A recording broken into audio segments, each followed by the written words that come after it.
작가의 단편소설 대물린 비가 첫 번째입니다. 1993년 7월 31일 탈고. 1. 서울역을 빠져나온 명호는 주머니 속에서 편지봉투 하나를 꺼내어 명희의 주소를 확인하고 나서 천천히 발걸음을 옮겨놓기 시작했다. 서울이 깊은 잠에서 서서히 깨어나고 있었다. 마주 보이는 남산이 새벽의 희미한 미명 아래 얼굴을 내밀고 판잣집과 벽돌집이 아무렇게나 뒤엉켜 있는 무릎 밑의 동네를 가만히 내려다보고 있었다. 명호는 역 광장을 가로지르고 지하도를 건너 남산을 오른쪽에 끼고 퇴계로를 따라 걸었다. 명호의 머릿속을 스치는 기억이 있었다. 3년 전, 그러니까 군에 입대하기 전 대학 1학년에 다닐 때의 일이다. 한일협정 반대 데모가 전국을 휩쓸고 있을 때였는데 선배의 권유로 명호도 그 데모에 참가했었다. 시청 앞에서 출발한 데모대가 중앙청을 지나 청와대를 향하고 있을 때 군 병력이 데모 진압에 투입되었다. 데모대는 뒤로 밀리기 시작했고 다시 중앙청, 시청을 지나 일시에 서울역까지 밀리고 말았다. 서울역에서는 사방 퇴로를 차단당해 피할 곳이 없어진 데모대는 어찌할 바를 모르고 갈팡질팡하다가 눈앞에 보이는 남산을 향해 무작정 기어올랐다. 명호도 최루탄 가스를 피해가며 데모대를 따라 남산으로 기어올랐다. 녹음에 뒤덮여 말없이 푸른 산, 시골 태생인 명호로서는 처음 올라와 보는 남산이었다. 데모대가 그 남산 중턱을 숨가쁘게 오르고 있을 때였다. 어디서부터 시작되었는지 조용하고도 힘찬 합창이 데모대의 긴 행렬을 따라 파문이 지듯 펴져가고 있었다. 남산 위에 저 소나무 철갑을 두른 듯 바람설이 불변하니 우리 기상일세. 명호도 외치던 구호를 내던지고 엄숙하고도 진지한 자세로 합창을 따라 했다. 합창을 따라하는 동안 명호의 가슴속에서는 뜨거운 피가 용솟음치면서 조국과 민족을 위해서라면 기꺼이 목숨까지도 바치겠다는 결의가 생겨나고 있었다. 그때 그 뜨거운 피가 지금도 내 가슴속에서 용솟음치고 있을까? 그때 그 결의는 생각에 잠겨 걷고 있는 명호 눈에 회현다실이라는 간판이 들어왔다. 여기가 바로 명희가 살고 있다는 동네로구나. 걸음을 멈추고 다시 한번 편지봉투를 꺼내어 번지수를 확인하고 나서 집 찾기를 시작했다. 한참을 헤매고 나서 가까스로 찾아낸 집은 골목 깊숙이 들어앉은 단층의 허름한 한옥이었다. 페인트칠이 군데군데 벗겨진 나무 대문이 굳게 닫혀 있었다. 명호는 잔기침을 한 번 하고 나서 조심스럽게 대문을 두들겼다. 잠시 후 한 노파가 나왔으나 문틈으로 바깥을 내다보고는 머뭇거렸다. 낯선 사람이기 때문인 것 같았다. 명호는 얼른 문틈에 대고 허리부터 꺾고 나서 말했다. 이 댁에 혹시 김명이라는 아가씨가 새들어 살고 있지 않습니까? 살고 있소만 댁은 누이신지요? 명이 오빠 되는 사람입니다. 친오빠세요? 네, 친오빠입니다. 군대에서 제대하고 귀갓길에 동생한테 먼저 들렀습니다. 아, 월남 갔다 왔다는? 노파는 명희에게서 이야기를 들은 모양 반색을 하며 대문을 열어주었다. 그러나 대문을 들어서는 명호를 보고는 비로소 생각이 미친 듯 노파는 당혹해하는 기색이 되었다. 명호도 의아스러워 주춤 대문간에 발을 멈추고 서서 노파의 눈치를 살폈다. 사람 좋아 보이는 노파였다. 노파는 불안한 기색을 감추려는 듯 물도 묻지 않은 마른 손을 연신 행주치마로 닦으며 말했다. 이 일을 어쩌면 좋아. 오늘따라 그 색시가 집에 들어오지 않았지 뭐예요. 아, 야근을 하나 보군요. 야근? 순간 노파의 얼굴에 조소의 빛이 스치고 지나갔다. 그래요. 네, 야근을 하나 봐요. 야근을 하는 날은 낮에 들어오지 않습니까? 노파의 얼굴에 스치고 지나간 조소의 빛을 눈치채지 못한 명호였다. 글쎄, 그게 일정치가 않아요. 들어오는 때도 있고 며칠씩 계속 안 들어오는 때도 있고. 오늘 안 들어오면 어떡한담. 명호는 명희를 기다려야 할지 그대로 귀향을 서둘러야 할지 몰라 머뭇거리고 있었다. 어쨌거나 먼 길 오느라 고생하셨으니 우선 들어가서 좀 쉬시구려. 노파가 안으로 들어가더니 열쇠 꾸러미를 들고 나와 명희의 방문을 따주었다. 한 평도 채 안 되는 작은 문간방이었다. 썰렁한 방 안엔 이부자리가 반으로 접힌 채 아랫목에 깔려있고 운목 안쪽 구석엔 양은 남비와 밥그릇과 수저가 포개져 놓여 있으며 바깥쪽 구석엔 1인용 호마이카 밥상이 책상 겸 밥상인 모양으로 펴져 있고 그 위엔 일본어 교본이 한 권 달랑 얹혀 있었다. 아니, 명희가 일어 공부를 하던가? 책을 집어든 명호는 책장을 한 장 한 장 넘겨보았다. 페이지마다 명희 글씨가 금방 음성으로 바꾸기라도 할 것 같이 또렷또렷하게 박혀 있었다. 계집애, 그 바쁜 중에도 공부를 하는군. 공부를 한다는 사실 하나만을 놓고 명호는 누이 동생을 무척이나 대견스럽게 생각했다. 명호는 책을 덮어 제자리에 놓고 방 안을 다시 한번 휘 둘러보았다.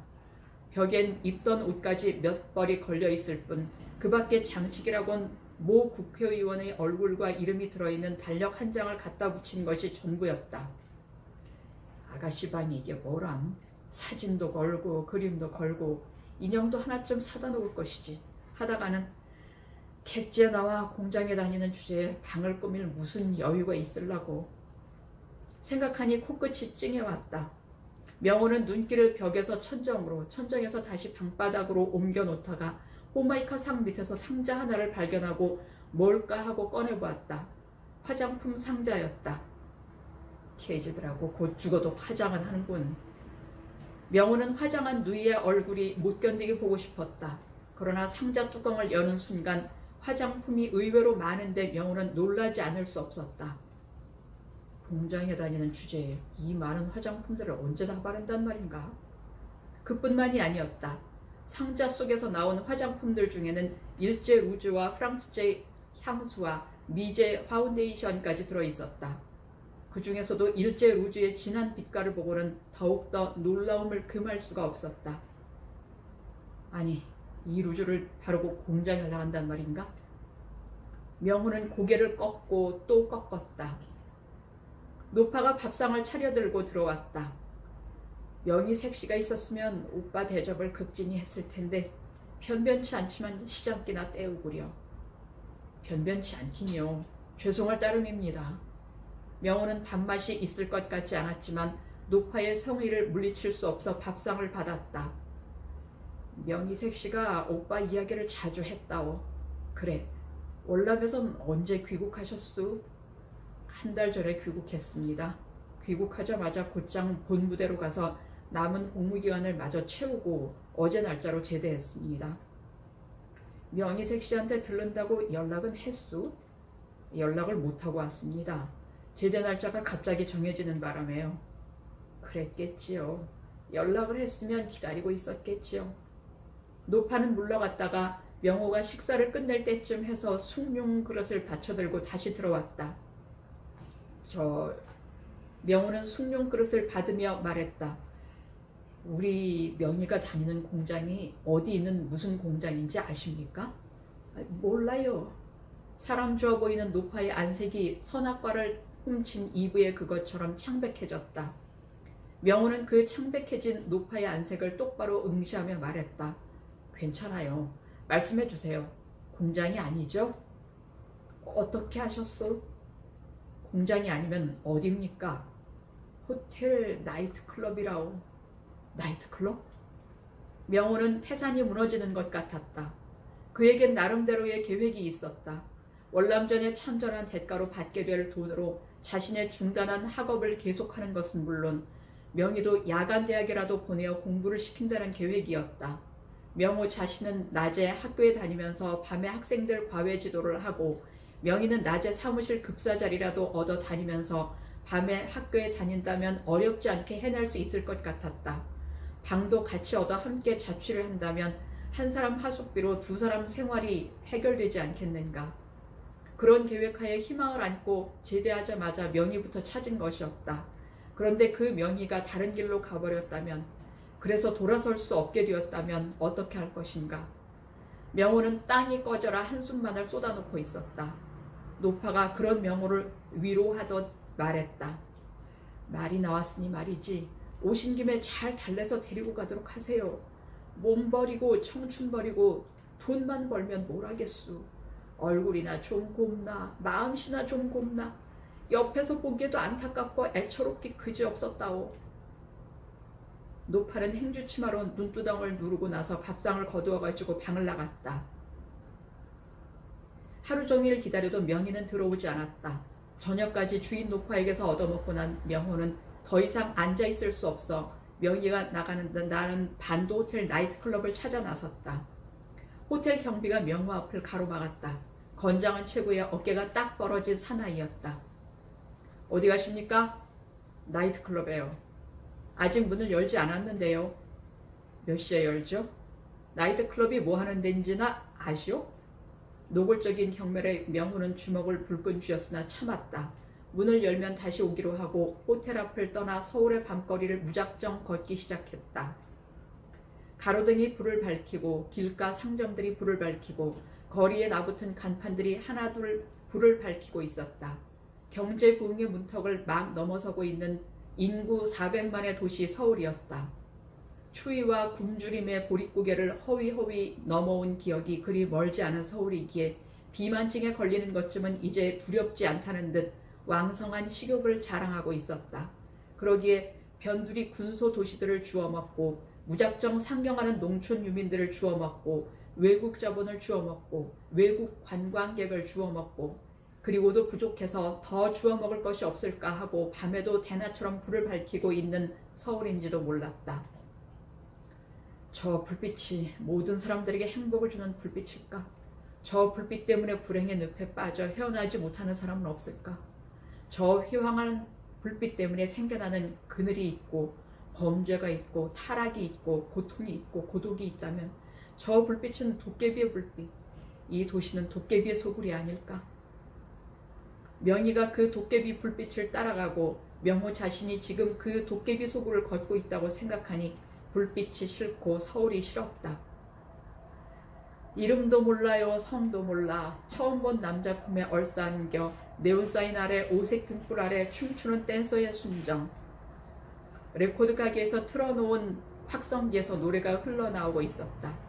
명희의 처지를 노래하는 것만 같아 명호는 더욱 가슴이 아팠다. 불빛도 노래도 없는 어두운 뒷골목을 명호는 우정 찾아 들어갔다. 희미한 카바이트 불빛 아래서 다 늙어 쪼그라진 할아버지 한 분이 손수레 위에 소주와 안주를 펼쳐놓고 팔고 있었다. 명호는 거기서 소주를 사 마시며 시간을 보내다가 자정이 가까워서야 호텔로 향했다. 경비가 다시 앞을 막았다. 시골 논마직이라도 팔아왔소? 팔 논마직이나 있어야지요. 붕알 두 쪽만 믿고 올라왔습니다. 사나이 배짱이다 이거지? 좋아, 들어가 봐. 이렇게 해서 정문은 쉽게 통과할 수 있었으나 문제는 나이트클럽에서였다. 문을 밀고 들어서는데 험상궂게 생긴 청년 하나가 앞을 막고 나왔다. 어떻게 오셨습니까? 사람을 좀 찾으려고 합니다. 손님입니까? 아닙니다. 저 댄서란 말이 나오지 않아 머뭇거렸다. 종업원 중에서입니까? 네, 김명이라는 아가씨입니다. 김명희? 우리 종업원 중에 그런 이름을 가진 아가씨는 없는데요. 그럼 명호는 또 머뭇거렸다. 나가주실까요? 청년이 명호의 가슴을 떠밀었다. 그대로 떠밀려서는 안 될 것 같았다. 술을 좀 마시고 가겠소. 여기는 술 마시는 데가 아니오. 춤도 추면 될 것 아니오. 명호는 떠미는 청년을 반대로 떠밀며 성큼성큼 안으로 걸어 들어갔다. 청년은 두고 보지 않은 듯 명호를 그냥 내버려 두었다. 그렇게 해서 가까스로 안으로 들어서기는 했으나 휘황한 불빛과 넘치는 음악소리와 수족관의 물고기들처럼 한없이 휘젓고 다니는 사람들의 물결에 압도되어 명호는 뭐가 뭔지 어디가 어디인지 도무지 정신을 차릴 수가 없었다. 넋을 잃고 한참이나 멍하게 서서 사방을 두리번거리고 있는데 무대 위에서 춤을 추고 있던 아가씨 하나가 춤을 끝내고 내려오는 것이 보였다. 명호는 그 아가씨에게로 다가갔다. 말씀 좀 여쭙겠습니다. 정중한 말소리에 땀을 닦고 있던 아가씨가 화들짝 놀라며 명호를 돌아보았다. 김명이라는 아가씨를 아십니까? 이 나이트클럽에서 일한다는데요. 댄서래요? 네. 그런 이름을 가진 댄서는 없는데요. 그리고 우리는 모두 가명을 쓰고 있기 때문에 본명을 대해서는 모르죠. 어떻게 찾는 방법이 없을까요? 여기서 일하는 건 확실해요? 네, 확실합니다. 그 아가씨와는 어떤 사이세요? 제 동생입니다. 친동생입니다. 부탁합니다. 꼭 좀 찾아주십시오. 명호는 명희의 생긴 모습을 말해주고 나이를 말해주고 특징을 이야기해 주었다. 아, 리나긴 말이군요. 아가씨가 무릎을 탁 쳤다. 걘 요즘 큰 봉을 하나 물었죠. 아마 지금쯤 호텔방에서 그 봉을 녹이느라 땀깨나 흘리고 있을 거예요. 모르죠. 땀을 흘리고 난 다음에도 잠이 오지 않으면 느지막하게 이 나이트클럽에 나타날지도. 기다려보세요. 어제도 그제도 그랬으니까요. 말을 남기고 아가씨는 어디론지 가버렸다. 명호는 어지러웠다. 명호는 쓰러질 듯 비틀거리다가 아무 의자나 가서 털썩 주저앉았다. 어지러움이 어느 정도 가라앉으면서 넓은 홀 안이 비로소 한눈에 들어왔다. 한국인, 외국인, 동양인, 서양인이 마구 뒤엉켜서 돌아가는 광경은 그 자체만으로도 훌륭한 볼거리였다.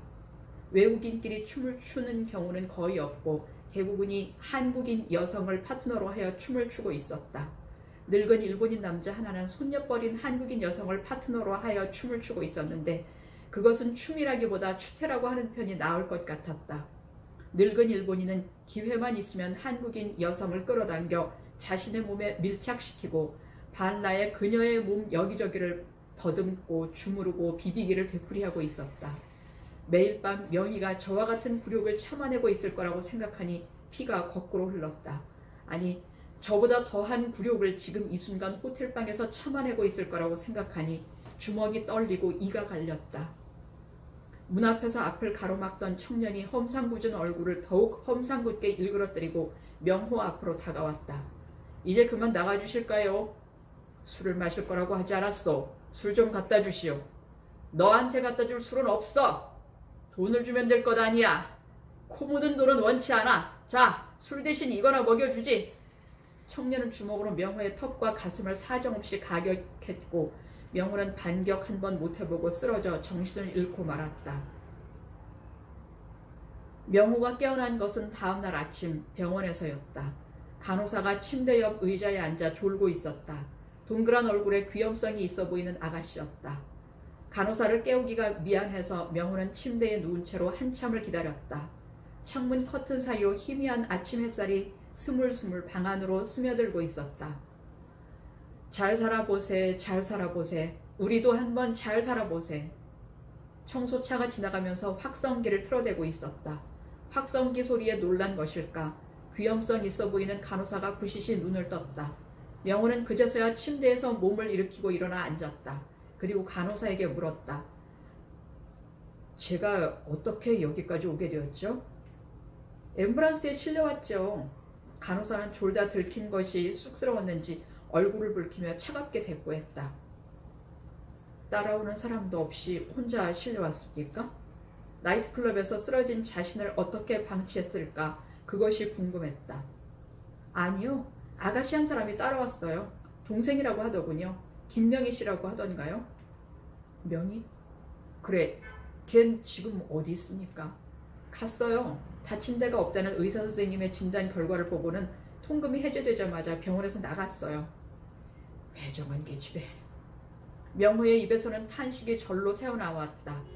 아참, 오빠가 깨어나면 전해달라면서 편지 한 통을 적어주고 갔어요.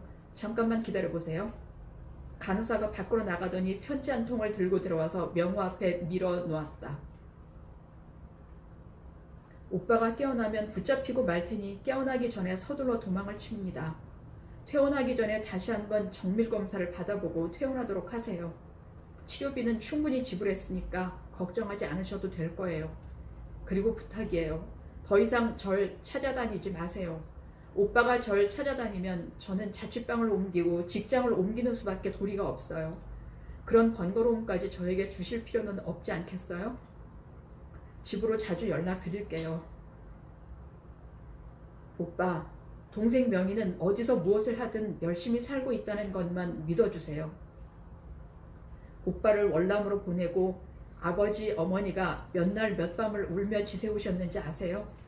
살아서 돌아올지 죽어서 돌아올지 알 수 없는 남의 나라 전쟁터에 가족들의 만류도 뿌리치고 오빠는 왜 자원하셨죠? 돈 때문이었죠? 월남전에 참전하면 해외 근무 수당을 준다고 하니까 그 돈이라도 벌어보자 하고 자원하신 것이죠.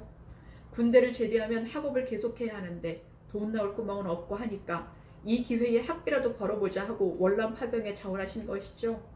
그렇기 때문에 아버지 어머니의 가슴은 더 아팠던 거예요. 학비를 대주지 못하고 아들을 사지로 보낸 부모의 심정을 한번 생각해 보세요. 어머니는 아버지를 일제징용에 빼앗겼을 때보다 몇 갑절 가슴이 아프다고 하셨어요. 모두가 가난 때문이 아니고 무엇이겠어요? 오빠, 우리도 빨리 이 가난을 벗어던져야 하는데 어떻게 하면 벗어던질 수 있을까요? 아버지 어머니는 이미 늙고 우리 밑으로는 아직도 어린 동생들이 넷이나 자라고 있어요. 아버지 어머니가 평생을 바쳐 일궈놓은 전답과 집은 정부 투자기업의 공장 부지로 모두 들어가고 철거비로 받은 돈으로는 우리 식구 몸담고 살 집 한 칸 마련하고 보니 남은 돈이라곤 어머니 말을 빌리자면 문둥이 콧구멍에 마늘쪽만큼도 안 남았대요. 농사일밖에 모르시는 아버지 어머니로서는 다른 일자리를 구하실 수도 없어요. 장차 우리 집안의 기둥이 될 오빠는 아직도 공부를 더 해야 하고요. 그러니 제가 나설 수밖에요. 나서고 보니 어린 계집애의 몸으로 할 일이 뭐가 있겠어요? 공장에도 다녀봤어요. 죽도록 일을 하고 생활비, 용돈을 줄일 수 있는 데까지 줄여도 동생들 학용품 값도 제대로 보내줄 수 없었어요. 그래서 이 길을 택한 거예요. 패전국 일본의 여성들도 점령군에게 몸을 팔아 전후 복구 사업에 일조를 했다고 하잖아요. 오늘날 경제부흥을 이룩했다고 거드름을 피며 서울에 와서 한국 여성들을 농락하는 저 일본 남성들도 불과 20년 전엔 그들의 아내와 누이와 어머니를 점령군에게 바쳤던 사람들이라고요. 우리 집안의 가난이 조국 근대화와 무관하지 않다면 지금의 저의 이 굴욕적인 삶도 조국 근대화를 위해 바쳐지는 삶일 테니 애국지사 같은 숭고한 마음을 가져본다고 해서 욕할 사람 없겠지요. 아버지의 맹목적인 애국심을 본받아서라도 오빠, 우리 불평 없이 살기로 해요. 그리고 새학기엔 꼭 복학해서 중단한 학업을 계속하도록 하세요. 오빠가 공부하는 동안엔 제가 집안을 돌볼 테니까요. 편지를 접고 난 명호의 눈에 어젯밤 나이트클럽의 전경이 선하게 어려웠다. 그 중에서도 늙은 일본인 남자 하나가 발라의 댄서를 끌어안고 춤을 추는 장면은 명호의 눈을 찌르는 듯이 아프게 하고 있었다. 그 늙은 일본인 남자는 태평양 전쟁 당시만 하더라도 젊음을 자랑하는 군인이었을 것이다. 그는 천황의 군대로서 전쟁에 참가하였고 그리하여 모든 일본군들이 그랬듯이 저 만주에서 남양군도에서 인도지나 반도에서 조선인 위안부들을 수없이 농락하였을 것이다.